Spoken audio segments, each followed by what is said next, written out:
Team ഇന്ത്യയുടെ പരിശീലകനായി ഗൗതം ഗംഭീർ സ്ഥാനമേറ്റതിന് ശേഷം ആദ്യ പ്രസ് മീറ്റ് ഇന്നാണ് നടന്നത്. ഗംഭീറിനൊപ്പം ടീം ഇന്ത്യയുടെ മുഖ്യ സെലക്ടറായ അജിത് അഗാർക്കറും പ്രസ് മീറ്റിൽ മാധ്യമങ്ങളുടെ ചോദ്യത്തിന് മറുപടി നൽകി.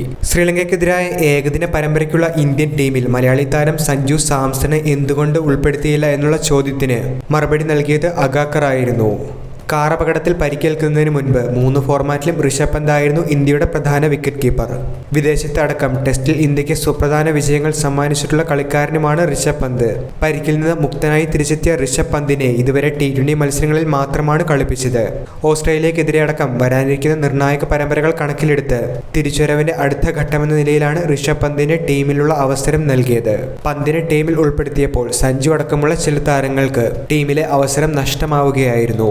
എന്നാൽ ഇപ്പോൾ ടീമിലെത്തിയ താരങ്ങൾ ലഭിക്കുന്ന അവസരങ്ങളിൽ മികവ് കാട്ടിയാൽ മാത്രമേ അവർക്ക് ടീമിലെ സ്ഥാനം നിലനിർത്താനാകൂ.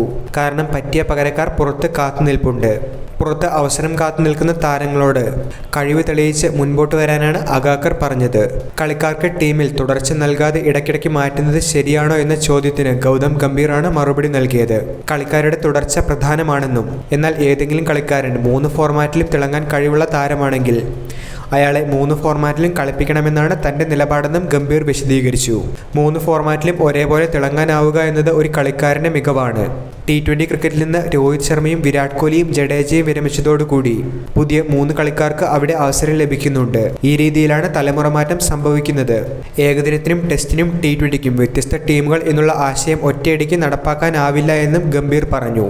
T20 ക്രിക്കറ്റിനെ സംബന്ധിച്ചിടത്തോളം 3 കളിക്കാർ ഒരുമിച്ച് വിരമിച്ചതോടുകൂടി സുപ്രധാന മാറ്റങ്ങളാണ് തങ്ങൾ നടത്താനായി പ്ലാനിടുന്നത് എന്നാണ് അഗാർക്കർ പറഞ്ഞത്. ഋഷഭ് പന്ത് തിരിച്ചു വന്നപ്പോൾ ടീമിലെ സ്ഥാനം സഞ്ജു സാംസൺ നഷ്ടപ്പെട്ടു എന്ന് തന്നെയാണ് ഇവിടെ ഇൻഡയറക്റ്റായി സെലക്ഷൻ കമ്മിറ്റി പ്രസ് മീറ്റിലൂടെ ടീമിന്റെ പ്രധാന വിക്കറ്റ് കീപ്പറായിരുന്ന ഋഷഭ് പന്ത് ടീമിലേക്ക് മടങ്ങിയെത്തുമ്പോൾ പഴയ രീതിയിൽ ടീമിന്റെ പ്രധാന വിക്കറ്റ് കീപ്പറായി 3 ഫോർമാറ്റിലും അദ്ദേഹത്തെ ഉൾപ്പെടുത്തുക എന്നുള്ള ഒരു നീക്കമാണ് ഇവിടെ BCCIയും സെലക്ഷൻ കമ്മിറ്റിയും ചേർന്ന് ആവിഷ്കരിക്കുന്നത്.